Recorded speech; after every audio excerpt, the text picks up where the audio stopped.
Alright guys, got a GE washer. In my case, the washer is not filling all the way. Sorry about the noise from the dryer. Something's going on with the switch. I haven't seen a lot of videos on this particular one. Everybody always says what's your pressure sensor switch, your hose, or your valves that let water in might be clogged. I'll show you what I'm talking about and why it's not the same on this one. Got a lot of electronics, and I'll show you what I'm doing. So when you open it up, be careful with that. That will shock you. I checked the inlets here where water goes in, and you can see the screens look fairly clean. Unless something's going on with these valves themselves and not opening, that might be one of your culprits. For now, we're just checking to see if it's open and they're not clogged. The next thing I was going to do is, as you can see here, that's the switch right there that controls the water level. It's all electronic, so a little bit out of my league on that. Can't just replace that little switch like you can on others where it just has the hose going to it. Now, speaking of the little hose, there's a little hose that actually checks the pressure to tell it how far or how full the water is filling. In this case, in this washer, it's this little white hose. It connects to that right there on the board. Now what that does is it tells it how much pressure is in to tell it how full to get. I started thinking, well, what if that hose is clogged? I blew some air through it, but just to be safe, I happen to work at a hospital, so I got extra tubing that we sometimes throw away when we don't use it. And syringes off of trays. Now if you don't have that, that's fine. You can just kind of figure out a way to pour some bleach down that hose and let it sit for a second. Then I poured some more water to clean it out.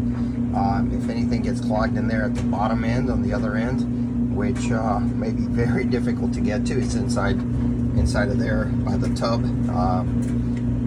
The best way to do is just try to clean it out. Like I said, maybe pour some bleach and then clean it out with some water. Now, the first load or two, you got to be careful. There may be some bleach in the washer tub in the system, and therefore you don't want to put any nice clothes in there. You want to make sure that you wash, whites or socks or something for the first couple of loads, and hopefully that might fix our problem.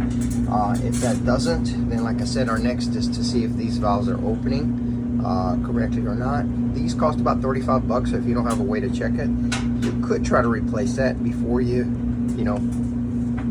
call for service. Like I said, it's out of our league on trying to fix the rest, but in this particular model, as far as I can tell, it's going to be something with the board, something with these not working or opening, or the screens themselves being clogged, and finally this hose. I'm going to start with the simplest. Went with the hose and with the screens, and we'll see if that works.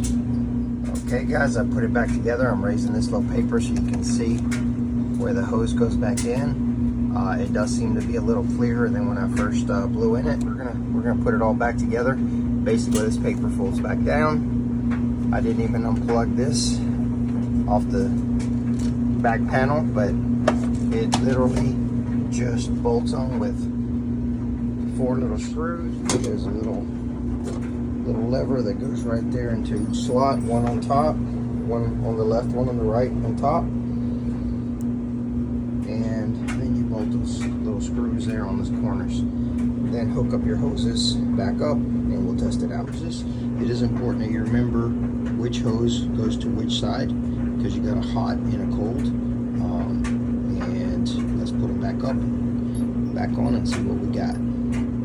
These, you don't want to go crazy tightening them up, just enough to make sure they don't leak. And by the way, you will need a bucket and maybe a towel, a dirty towel or two. All right, so the moment of truth, we're filling it up. Right now we got a small load. We don't want to only fill it up only to find out it's not going to wash it because it's not going to fill. So we'll see how that works out. All right, guys, so that seems to have worked. I don't know if it'll work for you. But in our case, cleaning out the little hose that connects to the backboard, and then cleaning out the screens and blowing through the inlet valves seems to have worked. Can I overfill this time? That's what I'm. That's Because what I'm I'm. like, this is like, Now I'm waiting to see if it is going to overfill. I don't remember it getting this full. I guess it's been doing that for so long. Unless we messed it up. Oh, boy. There it There's some. goes. Whew. That's probably as full as it's So supposed now to it be. is full, and See how it does. all right. Like I said, it's a GE. This is the front of it, and I'll put on the description the model number in case you're having the same similar issue. In our case, it cost us absolutely nothing. And when you're done, you do want to check the back to make sure there are no leaks from the water connections that you just made. All right, guys. Hopefully that was helpful, and yet another averted crisis at the house.